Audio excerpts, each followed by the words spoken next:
Yeshua HaMashiach. Merci Adonai. La gloire te revient, la puissance te revient, la victoire te revient. Toi qui es notre Seigneur et notre Sauveur. Toi qui es notre appui et notre soutien.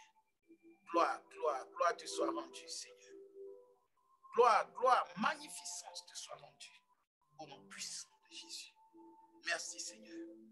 La Bible dit que tout garde le silence devant la gloire du Dieu Tout-Puissant. Nous allons garder un instant de silence.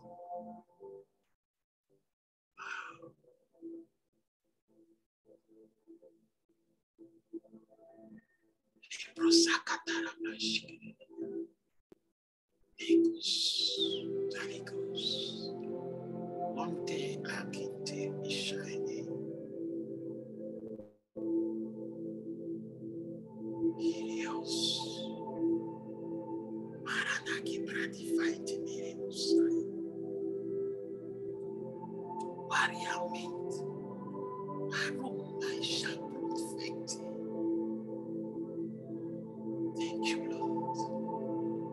Thank you, Lord. Wow.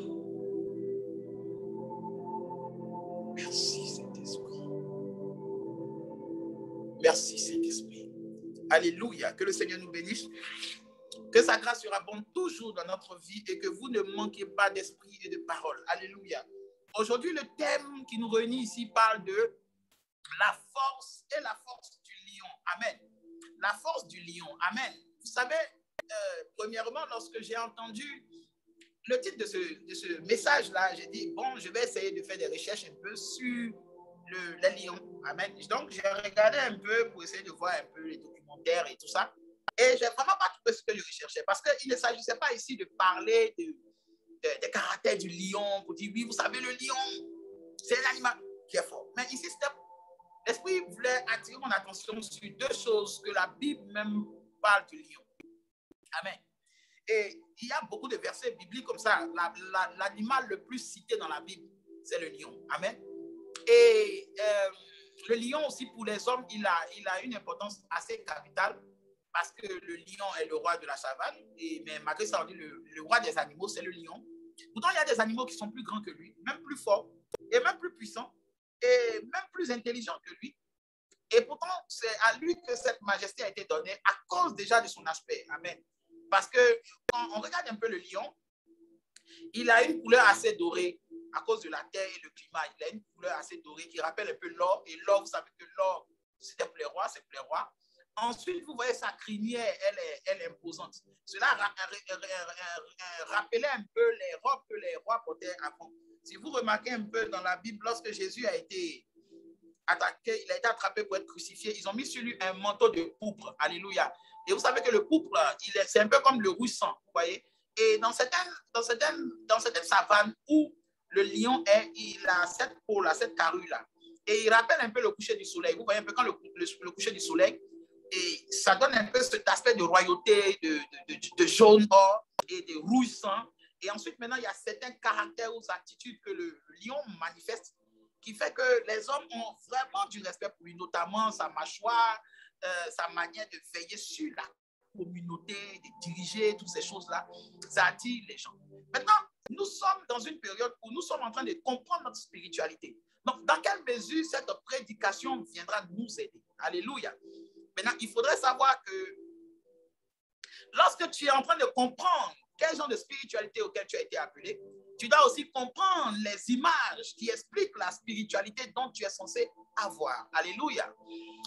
Et c'est en prenant l'exemple de ce lion-là que nous allons comprendre aussi quelque chose de fondamental. Je prie que le Saint-Esprit nous aide afin que nous puissions véritablement la comprendre. Il y a 4 animaux qui sont décrits dans le Nouveau Testament, surtout dans l'Apocalypse.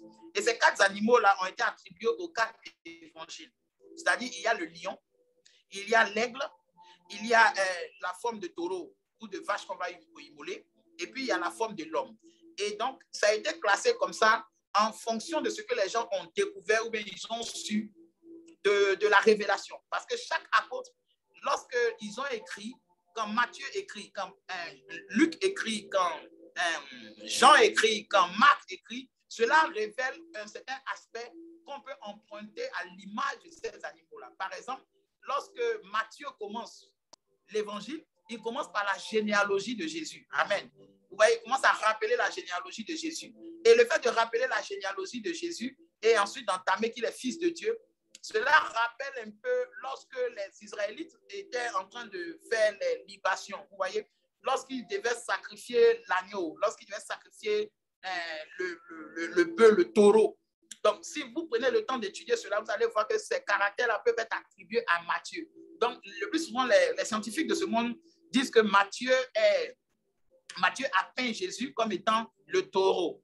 Ensuite, lorsque vous lisez Marc, vous allez voir Luc, vous allez voir, un va parler comme ça, comme Jésus de l'homme, c'est-à-dire la face d'homme, du fils de l'homme. Ensuite, un autre va parler de la face de l'aigle, notamment Luc. Tout ça parce qu'il met en relief plusieurs miracles, plusieurs guérisons de Jésus. Et tout ça est la face du lion. Alléluia. Nous allons bénir le Seigneur pour quelque chose parce que c'est une révélation qui nous est accordée aujourd'hui et qui est valable maintenant pour notre temps que nous vivons. Je bénis le Seigneur pour cette révélation-là. Vous savez, lorsque nous lisons Apocalypse, nous allons prendre Apocalypse. Apocalypse, rapidement, le chapitre 5, le seul verset que nous allons lire, c'est le verset 5. Alléluia. Apocalypse, le chapitre 5, verset 5. Et nous avons un jour parlé de ça, amen, lorsque j'étais en train de parler du fait que pourquoi Jésus avait été trouvé digne. Qu'est-ce qui fait la notion de dignité dans le ciel? Est-ce que ce que nous appelons digne sur la terre est appelé digne dans le ciel? On a vu que ce n'est pas ça. Parce que sur la terre ici, tu peux faire des choses glorieuses qui sont valables devant les hommes, mais qui n'ont aucune valeur devant Dieu. Par contre, tu peux faire des choses qui ont de la valeur devant Dieu et les hommes vont trouver ça sans valeur. Par exemple, lorsqu'on voyait Jésus étant crucifié, beaucoup de personnes se sont moquées de lui. Quand on a vu Jésus être planté sur le bois, ils ont dit, mais avec ça, il dit qu'il est la parole. Pourtant, la parole dit, maudit quiconque est planté sur le bois.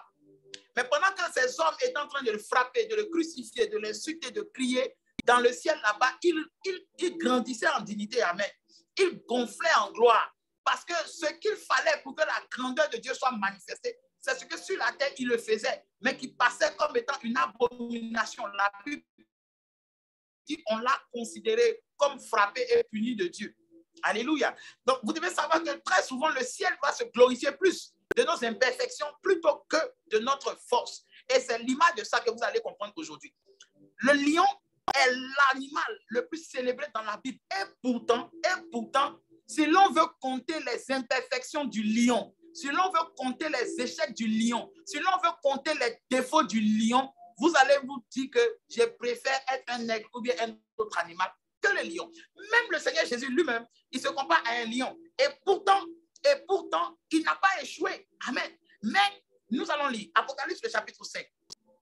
Parce qu'il faut que les chrétiens d'aujourd'hui comprennent que les échecs aussi déterminent ce que nous allons devenir. Ce n'est pas dit que nous sommes appelés à échouer, mais ça veut dire que les échecs nous font savoir qu'il y a plus que ça que nous pouvons faire. Alléluia. Apocalypse, chapitre 5, à partir du verset 5. Et l'un des vieillards me dit, ne pleure point. Voici le lion de la tribu de Juda, le régétant de David, a vaincu pour ouvrir le livre et les 7 sceaux. Alléluia. Et je me rappelle un peu de cette partie-là. Je vous dis par exemple que la Bible dit quand Jean a vu que le livre qui était scellé ici, c'est le livre de la rédemption, c'est-à-dire le livre du salut. Lorsque un livre est fermé et que vous voyez en vision que le livre est fermé, cela veut dire qu'il y a un plan qui n'est pas encore découvert. C'est-à-dire que Dieu veut faire quelque chose, mais il ne peut pas le faire parce que personne ne peut être capable de faire cette chose-là. C'est-à-dire Dieu regarde et il voit qu'il n'y a personne pour accomplir cela. Souvent, Dieu veut agir dans notre vie. Souvent, Dieu a un plan merveilleux. Il ouvre le livre de notre destinée. Il dit, mon fils ou ma fille, voici ce que je vais faire avec toi. Voici ce que je vais faire avec toi. Mais le livre est scellé dans la mesure où vous n'entrez pas dedans parce que vous n'avez pas la connaissance de ce que vous devez faire. Ce n'est pas parce que vous ne savez pas que Dieu va vous utiliser, mais vous ne savez pas, il vous utilisera pour faire quoi? Lorsque Dieu désire envoyer quelqu'un en Europe, c'est pourquoi? Est-ce que les gens qui sont partis en Europe sans Dieu, ça veut dire qu'ils étaient plus forts que la destinée de Dieu? Ou bien ta venue en Europe va annoncer quelque chose qui n'a jamais été fait? Et le vendredi, vous avez compris que la Bible dit, si nous sommes en Christ, nous sommes devenus une nouvelle créature, les choses anciennes sont passées, et voici toutes choses deviennent nouvelles. Et cette nouvelle chose-là, cette nouvelle création-là, si nous sommes en Christ, nous sommes une nouvelle créature, une nouvelle création-là. Ça veut dire que nous sommes devenus une nouvelle personne, un nouveau type de race qui n'a jamais existé avant nous. Amen. Il faut comprendre cela. Ça veut dire que si tu n'as jamais existé quand tu deviens chrétien, si tu n'as jamais été, quand tu deviens réellement chrétien, ça veut dire que ce que tu vas vivre et ce que tu vas faire n'a jamais été fait et n'a jamais été vécu. Alléluia. Par exemple, remarquez dans la Bible, il y a eu des gens qui ont été là au temps d'Élie. Mais qui, au temps d'Élie, va dire, Élie, toi, ton ministère, là, ça sera comme Moïse. Personne. Vous allez voir au temps de l'apôtre Paul, personne n'a dit à l'apôtre Paul, tu as le ministère de Jésus-Christ lorsqu'il est apôtre. Ou bien, par exemple, ton ministère là, ressemble à Pierre. Non, pourquoi? Parce que Dieu lui-même respecte l'unicité. Lorsque nous avons lu le dimanche passé un verset très important et je vous invite toujours à revenir sur les anciennes prédications pour que vous voyez un peu la portée prophétique de ce que nous sommes en train de faire. Alléluia. Nous avons vu que le rejeton qui était écrit dans la Bible, dans Ésaïe le chapitre 11, à partir du verset 1, où on parlait de cet esprit de Dieu, l'esprit de sagesse, l'esprit de connaissance, l'esprit de force, l'esprit de l'éternel.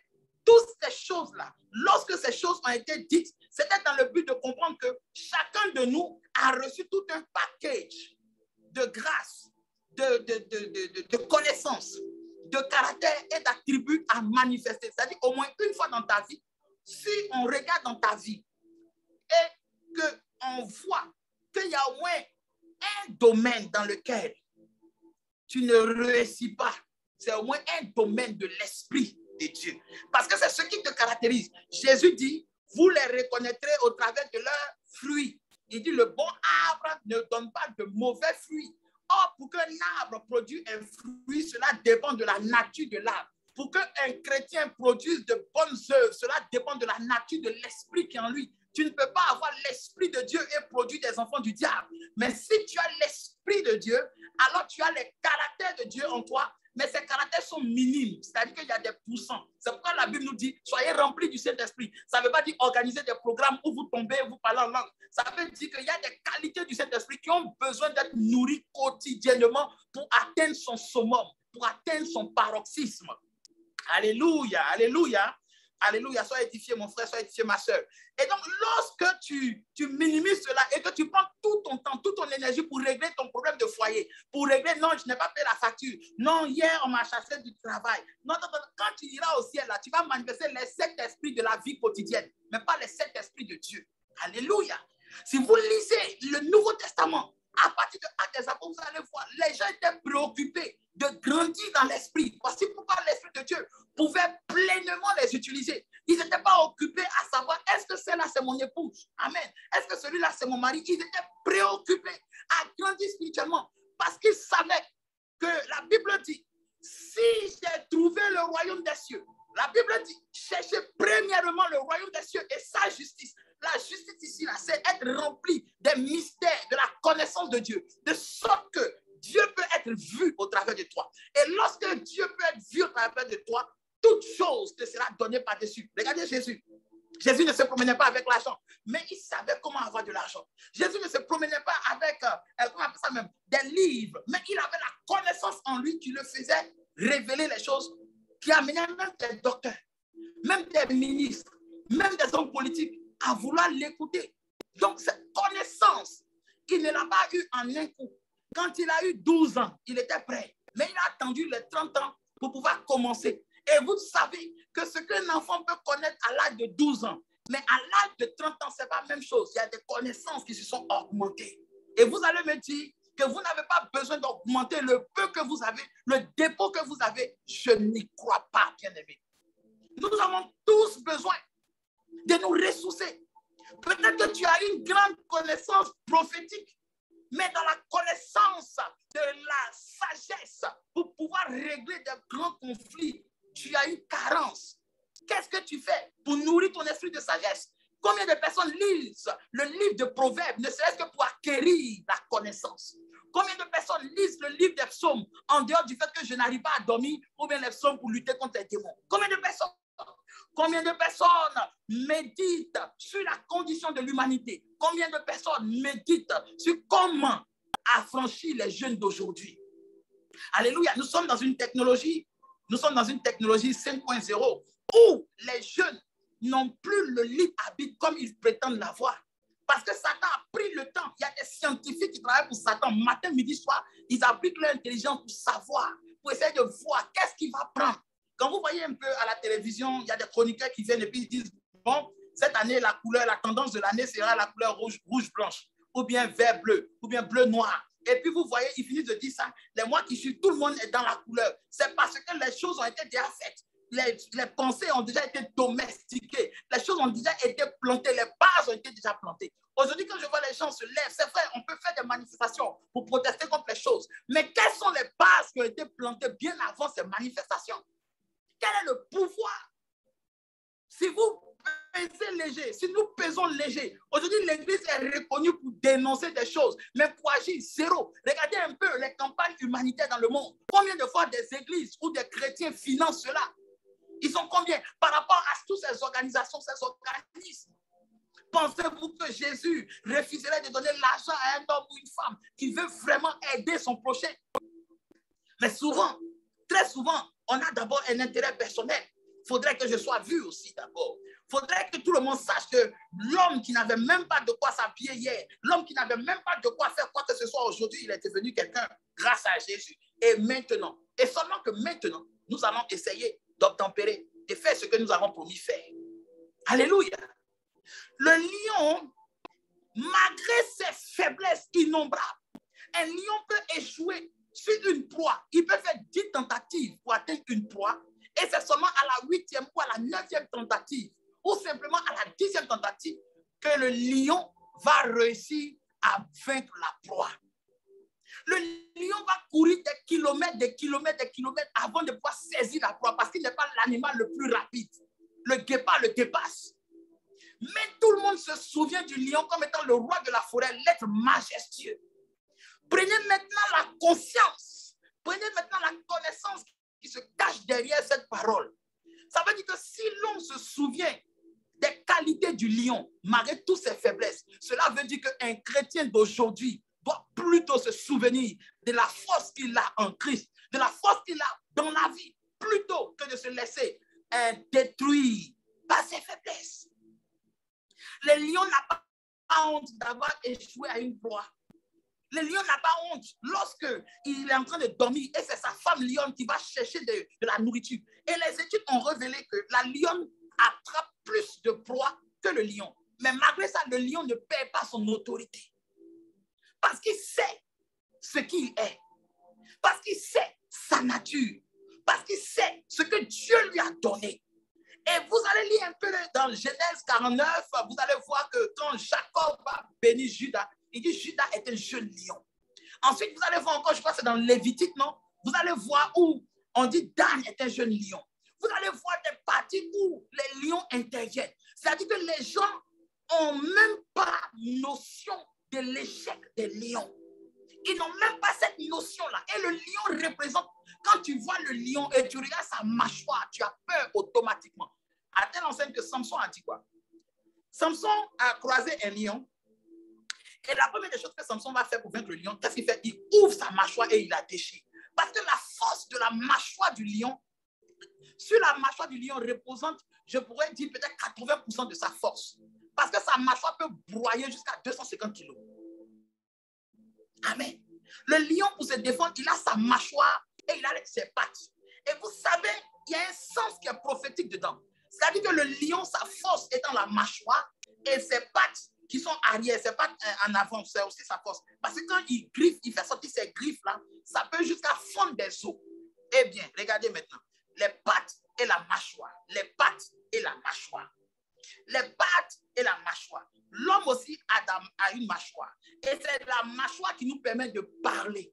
Si un lion a la capacité de faire autant de mal, autant de dégâts, et cela attire le respect et des animaux et des hommes sur lui, jusqu'à en fait, on oublie même ses défauts. Ce qui veut dire qu'un chrétien qui a connaissance de ce qu'il est, un chrétien qui a connaissance du pouvoir de sa bouche, un chrétien qui a connaissance de la portée de ses lèvres, un chrétien qui a connaissance que ce n'est pas ce qu'il vit comme situation sociale qui détermine que sa parole est grande ou pas, que sa prophétie est grande ou pas, que son ministère est authentique ou pas, mais qui sait que par la nature de la confiance qu'il a en Dieu, il sait que ce qu'il dit est réel et ce qui dit ne rate pas sa cible, alors les gens ne se souviendront plus de tes prophéties qui ont échoué. Les gens ne se souviendront plus de ce que tu avais dit qui ne s'est pas accompli. Les gens ne se souviendront même plus des défauts que tu as. Aujourd'hui, vous voyez, il y a des hommes qui sont célébrés dans l'histoire. Il y a des hommes qu'on parle d'eux dans l'histoire, des hommes comme Napoléon, des hommes comme Louis XIV. Si vous rentrez dans l'intimité, vous allez voir qu'ils ne sont pas du tout catholiques. Ils ne sont pas du tout clairs, comme on le dit. Mais pourtant, les œuvres continuent toujours de parler. Les œuvres continuent de parler. Et les œuvres ici, c'est ce que fait les mains. La patte du lion, elle transperce. Aujourd'hui, beaucoup de chrétiens sont vaincus par l'adversité. Une fois que tu n'as pas l'argent, c'est fini. Il y a des choses que tu ne peux pas te permettre de faire. Même, il y a des rêves que tu ne fais pas. Il y a des gens, je leur ai dit, mais écoutez, si vous pouvez faire des rêves où on vous montre qui est votre mari, qui est votre femme, si vous pouvez faire des rêves où on vous montre qui est le sorcier de votre famille, c'est que vous pouvez faire des rêves où vous allez trouver des comptes bancaires. Vous pouvez faire des rêves où vous allez trouver le commerce que vous allez faire qui va vous faire avancer. Ou bien vous allez trouver des remèdes, des vaccins. Regardez Daniel. Daniel, son rêve qu'il a fait dans la Bible l'a permis de devenir premier ministre. Mais toi, ton rêve, ça fait réchauffer le riz qui est couché. Ton rêve ne fait pas avancer. Souvent même ton rêve, quand ça se réalise, il n'y a aucune gloire, il n'y a rien qui fait avancer. La seule chose qu'on retient de positif, c'est que tu dis des choses ou que tu vois des choses qui arrivent. C'est tout. Pourtant dans la Bible, des gens qui ont rêvé, ils ont eu des rêves qui avaient des impacts sur les nations. Ils ont eu des rêves qui avaient des impacts. Il y a des rêves qui envoient des solutions. Par exemple, nous sommes là, nous sommes en train de bâtir cette chaîne de télé. Et dans cette chaîne de télévision, nous aurons besoin d'avoir suffisamment d'argent pour que même si quelqu'un est en brousse, qu'il puisse voir cette chaîne-là sans avoir besoin d'Internet. Pensez-vous que Dieu que nous prions, si réellement nous voulons le servir et nous voulons faire propager le message afin que toutes les couches soient imprégnées de la vérité biblique et de la réalité surnaturelle du ministère de Yeshua HaMashiach, pensez-vous que ce Dieu-là ne pourrait pas nous aider? Ce Dieu-là ne pourrait pas nous montrer ce qu'il faut faire. Mais pourquoi cela n'arrive pas? Cela n'arrive pas à cause de notre pensée. Cela n'arrive pas à cause de ce que nous sommes encore sous le joug des anciennes choses et que nous n'avons pas saisi que la force que nous avons est comme celle du Christ en tant que lion de la tribu de Juda. Vous savez, le lion, la force du lion dans sa mâchoire et dans ses mains est reconnue pour ses adversaires. Mais pour ceux qui sont lions, ceux qui sont de sa tribu-là, la chose qu'ils savent du lion, c'est la capacité que le lion a de les défendre contre tout agresseur. Le lion, quand il protège sa tribu, c'est là que tu vois sa puissance, c'est là que tu vois sa force. Et la Bible nous dit qu'il est le lion de la tribu de Juda. C'est-à-dire nous sommes cette tribu-là, la tribu qui lui donne la louange. Parce que Juda, elle a été traduite en français, c'était traduit en français. Juda, en hébreu, c'est Yahuda qui veut dire louange à Yahweh. Donc la tribu qui donne louange à Yahweh, c'est elle qui est le lion. C'est-à-dire Dieu, Jésus-Christ se révèle pour te défendre plutôt que même pour attaquer tes ennemis. La grandeur de Jésus se révèle dans sa faiblesse. C'est-à-dire que quand il est en danger, là, il se déploie tellement.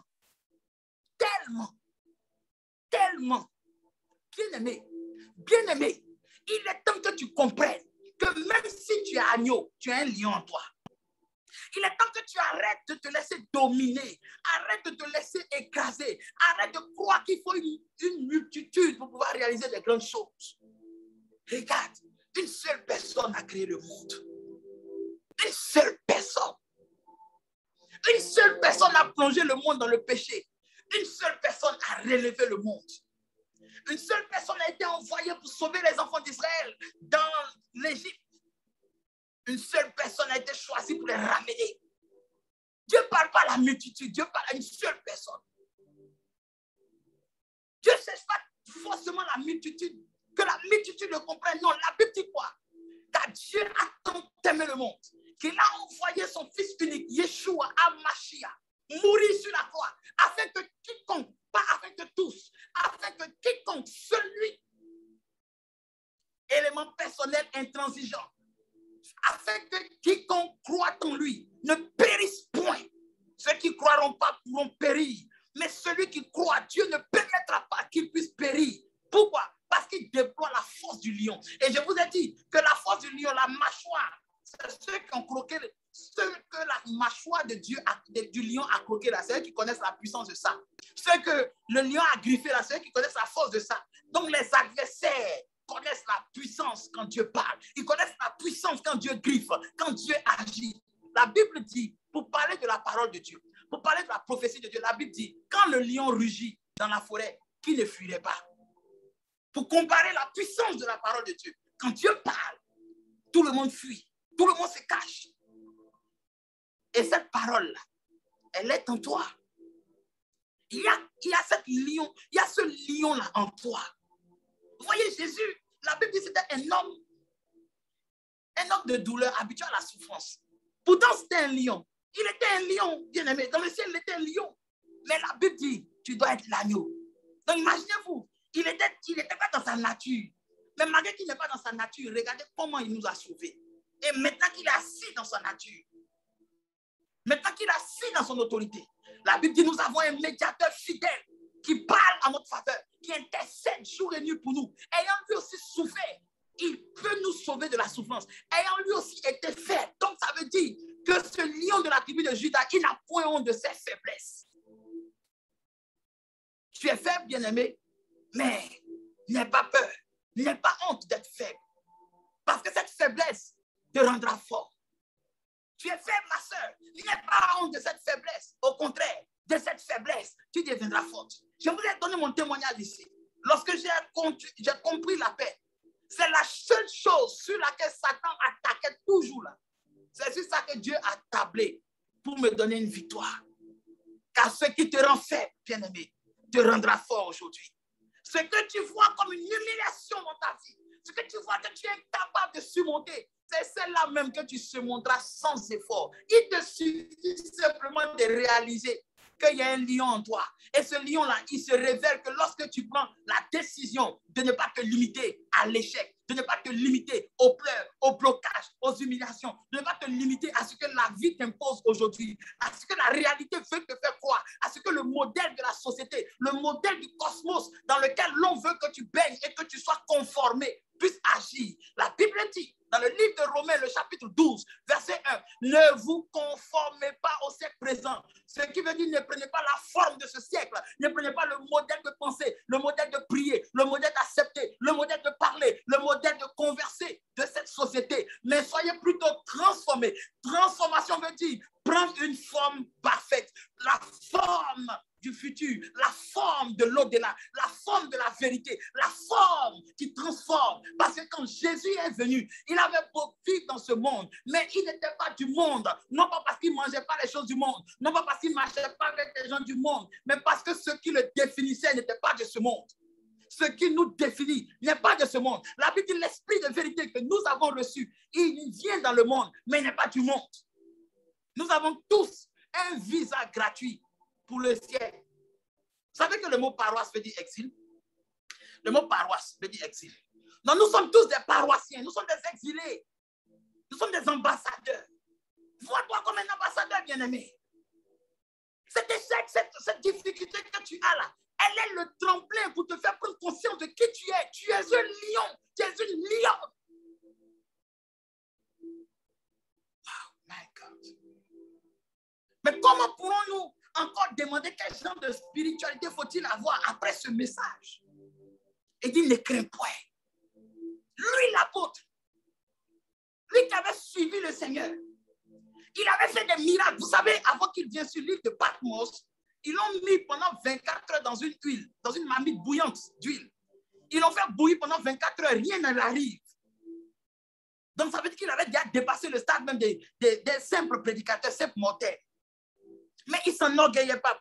Il ne se tapait pas la poitrine. Il n'avait pas de garde de corps. Il ne passait pas comme un prêtre, un pape, et puis tout le monde se prosterne. Non. On pouvait même l'attraper et l'envoyer en prison. Et c'est là-bas. On va dire, mais cette grande révélation qu'il a eue, il était en prison, mais c'est honteux. Ce qui est honteux pour les hommes, elle est glorifiée devant Dieu. Qu'est-ce que tu veux? Tu veux la gloire qui vient des hommes. Tu veux la louange qui vient des hommes. Les voitures, l'élégance, le luxe que les hommes applaudissent, que les hommes reconnaissent. ou bien la puissance de la gloire de Dieu, la puissance de la vérité qui détruit même les richesses les plus corruptibles. My God. Les monscante rababa sore et charaba o saiti. Les monte libro di kababara shekere monte lebo sayata baba. Les monte rico saragada re shere mon sante lebo sa. Lira go taraba shera baba risa. Let your power flow on us. Let the way of your glory dark from your spirit. Alléluia. Bien-aimé, tu n'as pas été créé au hasard. Toutes ces faiblesses qui sont là, derrière ces faiblesses se cache la véritable nature, la véritable force que tu as. En vérité, la Bible dit, ce sont des choses exceptionnelles, ce sont des choses merveilleuses que le Seigneur a préparées pour que nous venions les accomplir. Tu vois, par exemple, tu vas aller passer même un visa pour aller dans un pays. Pour avoir, on dirait qu'il faut que tu dormes au paradis d'abord. Comme si avoir le visa te disait que tu étais admissible au paradis. Tellement ce monde est devenu comme un léviathan. Ce monde est devenu comme Goliath. Lorsque tu voyais Goliath, tu pouvais être vaincu. L'onction de Saül, malgré cette onction qui l'a fait tuer 1000 hommes, cette onction a rendu Saül inefficace devant Goliath. Aujourd'hui, nous avons beau prêcher l'évangile, mais si une ambassade dit on ne te donne pas visa, c'est fini, tu es bloqué. Depuis quand? C'est que cette parole qui dit allez partout dans les nations, faire des nations des disciples, cette parole-là, ils ne l'ont pas encore entendue. Mais l'heure arrive où toute la terre saura que chaque iota de la parole, chaque parole qui est sortie des lèvres sanctifiées de Yeshua est vraie et est véritable. Quand l'apôtre Paul a vu que le livre, et l'apôtre Jean a vu que le livre de la rédemption, le livre du salut était fermé, il a commencé à pleurer parce qu'il savait ce que ça voulait dire. Il savait que ça voulait dire que Dieu veut faire, mais il ne trouve personne pour faire. Et l'un des vieillards, vous savez que les vieillards représentaient la sagesse, l'expérience, la maturité. Et vous savez que cette maturité, elle vient par la connaissance. Et la connaissance, la Bible dit quoi? La connaissance, la science vient de quoi? On dit le commencement de la sagesse est le commencement de la sagesse est la crainte de Dieu. Les vieillards ici, c'était les gens qui ont vécu en craignant Dieu. En craignant Dieu. Et Joël 2, verset 28 a dit quoi? Joël 2, verset 28 dit que dans les derniers temps, vos vieillards auront des songes. Ici, le songe ici, c'est une capacité à faire quoi? Quand tu dois avoir un songe, là, tu ne rêves pas debout, tu te couches, n'est-ce pas? Et qu'est-ce que les anges faisaient devant l'agneau de Dieu? Ils se prosternaient, ils se couchaient. Donc, un vieillard ici, ce n'est pas quelqu'un qui a la longue barbe. Un vieillard, c'est quelqu'un que par sa crainte de l'Éternel, il a eu la connaissance et la vision de la vie de Dieu, de la vérité de Dieu, du secret de Dieu. Personne ne savait pourquoi le livre était fermé. Personne ne savait qui allait délier le livre. Mais ce vieillard-là, il a su. Parce que durant son existence, il a cherché à craindre Dieu, à connaître Dieu. Et cette connaissance de Dieu l'a fait découvrir la vérité de Dieu. La Bible dit que l'Esprit de Dieu sonde les profondeurs de Dieu. Donc, si nous avons l'Esprit de Dieu, nous devons connaître le cœur de Dieu. Ce n'est pas un pasteur qui viendra te dire ça. Ce n'est pas un prophète qui te dira ça. Tu as la responsabilité et l'obligation de connaître ce que Dieu attend de toi. Dieu veut t'utiliser. Dieu veut se révéler à toi. Dieu veut te faire connaître ce qu'il est pour toi et pour le monde qui est auprès de toi. Parce que l'on a prêché un Dieu qui condamne tellement les pécheurs, qui s'en fout d'eux, il les laisse souffrir. Il y a des gens qui souffrent cadeau sur la terre et quand ils vont mourir, ils vont souffrir encore dans l'enfer. Tout simplement à cause de notre vision caduque et erronée de la vérité. Quand quelqu'un n'a pas pu bénéficier d'une grâce, il condamne automatiquement cette grâce-là à son prochain. Si moi, j'ai été parfaitement sanctifié pendant des années, et malgré ça, je n'ai pas eu le mariage, je ne dois pas venir prêcher devant les gens pour dire, si vous ne vous sanctifiez pas, vous ne pourrez pas être marié. Il y a des gens qui disent, non, c'est à cause de ton caractère, pas te marier. Vous ne connaissez pas plein de femmes mariées qui ont des sales caractères. Il y a des femmes là, c'est des prostituées, mais les gens les ont mariées. Parce que la Bible dit quoi? Celui qui trouve une femme vertueuse a trouvé le bonheur. C'est-à-dire que quand quelqu'un trouve les vertus qu'il recherche dans une femme là, c'est son bonheur. Mais la Bible dit, la femme qui craint l'Éternel, c'est elle qui sera louée. Combien de femmes craignent l'Éternel aujourd'hui, elles sont louées? Combien? Combien? Combien d'hommes vous les prenez, qu'ils soient chrétiens ou même pas chrétiens, louent les femmes chrétiennes? Bien-aimés, ouvrons nos yeux. Cette vie est finie. Nous n'avons plus de temps à perdre. La Bible dit rachetez le temps car les jours sont mauvais. Nous n'avons plus de temps à perdre. Ouvrons les yeux. Ouvrons les yeux. Les lions est en route. Il dit ne pleure pas. Jean ne pleure pas. Pourquoi Jean pleurait? Jean pleurait parce qu'il n'y avait personne. Jean voyait, il a réalisé à l'instant précis que tout ce qu'il avait montré de Jésus, c'était qu'il était un agneau. Mais il n'avait pas vu la nature véritable qu'il avait. La force de sa mâchoire, la force de sa révélation, la force de la rigueur de sa vie. Jésus s'est imposé une rigueur de vie. Il s'est imposé un rythme de prière. Il s'est imposé, vous voyez, dans la Bible, personne n'est venu lui donner conseil. Personne n'est venu lui dire, tu sais, est-ce que tu es sûr que ce que tu as fait au désert, là, tu es sûr que c'est les vrais anges de Dieu? On dit non, mais parce que c'est Jésus. Et Paul dit, je n'ai consulté ni la chair et le sang. Mais dès que cela m'a été dit, je suis parti prêcher. Résultat, 14 ans plus tard, quand il est venu exposer l'évangile qu'il prêche. Tous les anciens ont dit, ouais, Paul, celui qui t'a enseigné là, c'est le véritable, c'est Machia lui-même. C'est copier-coller comme ça que tu as fait. À tel enseigne que Paul, même qui ne marchait même pas les disciples, qui n'était même pas là au temps de Jésus. Paul a eu la révélation de la Sainte Seine. Et quand il a prêché, même Pierre même a dit, my God, c'est que vraiment, c'est le Nyami Djouman qui te parle. Nyami, c'est lui qui te parle. C'est tellement intéressant de voir Dieu confirmer les choses qu'il a fait toi, la sagesse qu'il t'a apprise, l'intelligence, l'expérience que tu as eue avec lui. Quand Dieu confirme devant les anciens. Je me rappelle une fois, je me demande si ça vaut la peine de donner ce témoignage, où j'ai croisé des anciens de l'église, des anciens, je vais taire le nom de l'église, c'est des anciens, des pasteurs âgés qui peuvent faire l'âge de mon papa et plus même. Et on leur avait parlé de moi parce qu'il y a un de mes fils qui devait se marier avec leur fille. Donc, ils ont désiré que le pasteur, on dit, appelle ton père spirituel, on va l'écouter. Donc, moi, je suis parti.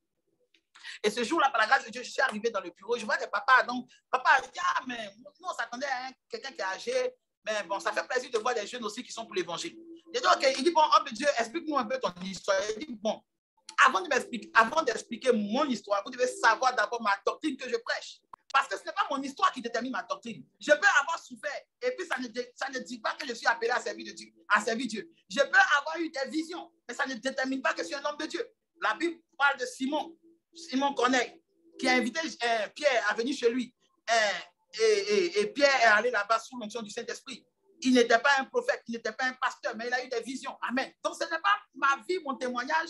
Lui, il est personnel, ça dépend. Mon témoignage, comme ton témoignage, parle de ta relation avec Dieu. C'est comme une femme que tu as croisée, que tu expliques comment tu l'as croisée, comment vous vous êtes mis ensemble. Ce n'est pas ça qui va faire que d'autres personnes vont se marier en entendant votre histoire. Non. Mais ce qui est important, c'est la doctrine que je prêche. Il dit, alors vas-y, prêche la doctrine. J'ai commencé à prêcher la doctrine dans le bureau. Il allait appeler son supérieur. Et les deux sont assis, sont en train de m'écouter. J'ai prêché la doctrine. J'ai martelé sur chaque pierre de la parole auquel je croyais. J'ai parlé avec toute l'énergie que le Saint-Esprit pouvait me donner. Et quand j'ai fini maintenant, j'ai dit, bon, est-ce que vous avez des questions? On dit, homme de Dieu. D'ailleurs, même là, mariage là, même là, on n'a plus de questions même. Le mariage va se faire. Et ils m'ont donné même de l'argent. Ils vont donner de l'argent. Ils vont donner de l'argent pour partir. Et ce qui m'a fait plaisir, c'est que j'ai réalisé que même quand j'ai fait un parcours sans qu'il y ait des pères spirituels, des guides spirituels, des hommes spirituels, des bébés spirituels, des grands-pères spirituels, des ancêtres spirituels, des arrière-grands-pères spirituels qui sont là chaque jour pour dire prêche ceci, prêche cela. Mais le Seigneur qui m'a appelé depuis le sein maternel, le Seigneur qui a fidélité et qui a promis avoir sa parole continuellement dans ma vie, a confirmé que ce que je prêchais n'était pas le produit d'un Alzheimer ou bien d'une folie. Amen. Et ce qui est encore plus important, lorsque tu t'appliques à vivre ce que tu prêches, aussi fort, aussi bon, aussi faible et aussi puissant que cela puisse être. J'ai posé la question vendredi. Quel genre de spiritualité penses-tu que tu as? Alléluia. Oh là, c'est presque l'heure. Quel genre de spiritualité penses-tu que tu as? Donc, j'espère vraiment que tu vas pouvoir répondre cette semaine-là. Je veux que tu essaies de méditer. Quel genre de spiritualité j'ai en Christ? Est-ce la spiritualité qui est commune à tout le monde? C'est-à-dire que toi, on connaît tes programmes. On sait que comme samedi arrive, tu vas à l'église. Donc, à partir de vendredi, à 4 h du matin, on entend riba, ba, ba, ba. Mais quand un problème arrive, là, tu réagis comme même chose. C'est devant l'adversité qu'on répond à cette question. Devant l'adversité. Lorsqu'un problème arrive, ta réaction, c'est quoi? Et je vous dis toujours, écoutez bien, lorsqu'un problème arrive et que ta réaction est de prier, c'est que tu n'as pas la foi. Lorsqu'un problème arrive, là, ta réaction est de prier, c'est que tu n'as pas la foi, tu as peur. Donc, prie pour disparaître la peur. Ne dis pas, Seigneur, donne-moi la foi. Prie pour dire, Seigneur, la peur que cette situation a créée en moi, là, que ça parte. Exemple, dans le bateau, lorsque la tempête s'est levée, qu'est-ce que les grands apôtres qui étaient avec Jésus ont fait? Ils ont tous commencé à crier. Et tous ont commencé à crier. Et tous ont commencé à prier. Et tous ont commencé à réveiller Jésus. Mais quand la tempête s'est levée, qu'est-ce que Jésus faisait?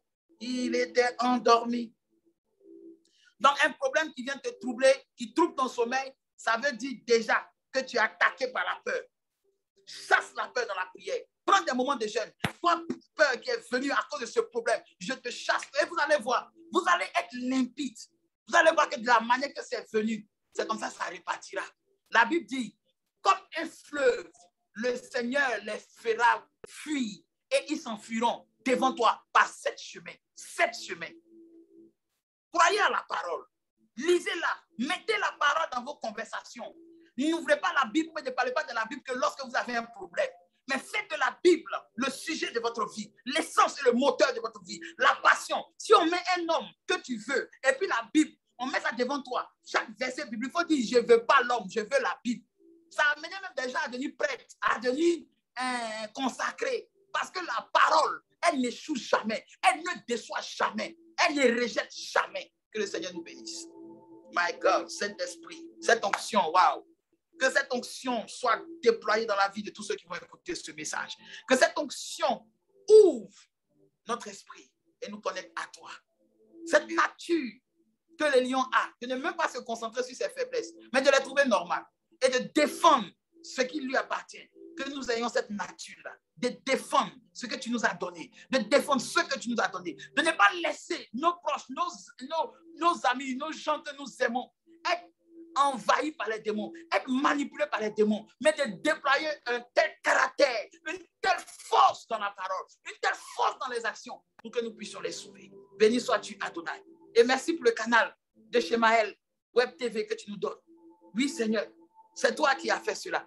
Et tu sais que c'est sans toi que nous mourrons. Mais avec toi, nous avons la vie et nous remportons. Père, tu connais les défis de cette semaine. Tu connais les défis de ce mois. Père, je prends ta parole et je lance ça dans les temps. Avec chaque parole, vainc chaque défi, renverse chaque difficulté que nous avons, comme David a renversé Goliath. Que la gloire et l'honneur te reviennent. Merci Yeshua Mashiach d'avoir vaincu pour nous. Parce que si nous n'avons pas vaincu, toi tu as vaincu. Et c'est pour cela que nous ne pleurons plus. Nous ne pleurons pas parce que nous avons eu la solution. Nous ne pleurons plus parce que tu as vaincu. Tu as vraiment vaincu, Père. Merci d'avoir vaincu. Merci, Seigneur. À toi la gloire, à toi le règne. Bénis les nations, Père. Et fais des réveils dans les nations que les gens ne pensent même pas. Fais des réveils dans des maisons, dans des bureaux que les gens n'imaginent même pas. Fais des réveils, des rencontres avec toi. Donne un sentier à la vérité, Père. Et attire tous ceux qui sont pour ce message. Et nous mettrons tous ensemble pour publier tes bienfaits et te reconnaître. À toi la gloire, à toi le règne. Puisses-tu bénir toutes ces personnes-là. Et puisses-tu, Père, continuer avec moi ce que tu as commencé. Dans le nom précieux de Yeshua HaMashiach, j'ai prié. Amen. Merci, Seigneur. Alléluia. Que le Seigneur nous bénisse. Nous avons passé un fabuleux moment dans la présence de Dieu. Et je prie que cette semaine-là, le Seigneur ouvre un canal pour que, soit d'ici vendredi ou bien avant vendredi, nous puissions continuer à comprendre sa spiritualité en Christ. Que le Seigneur nous garde et que le Seigneur prenne soin de toi. Toute la semaine, essaie de répondre à cette question-là. Quel genre de spiritualité en Christ que tu sais que tu as ou tu es censé avoir? Parce que cette spiritualité-là, la réponse de cette spiritualité-là doit permettre à ce que les gens de ton entourage voient l'image de Christ au travers de toi. Que la grâce de Dieu te soit accordée sans mesure et que le Seigneur bénisse ta semaine dans le nom de Jésus. Je vous aime. Shalom, shalom. Je prie pour vous, priez beaucoup aussi pour moi et que le Seigneur permette que nous ayons beaucoup les moyens pour pouvoir faire plus. Que le Seigneur nous bénisse et qu'il nous garde. À bientôt. Shalom, shalom.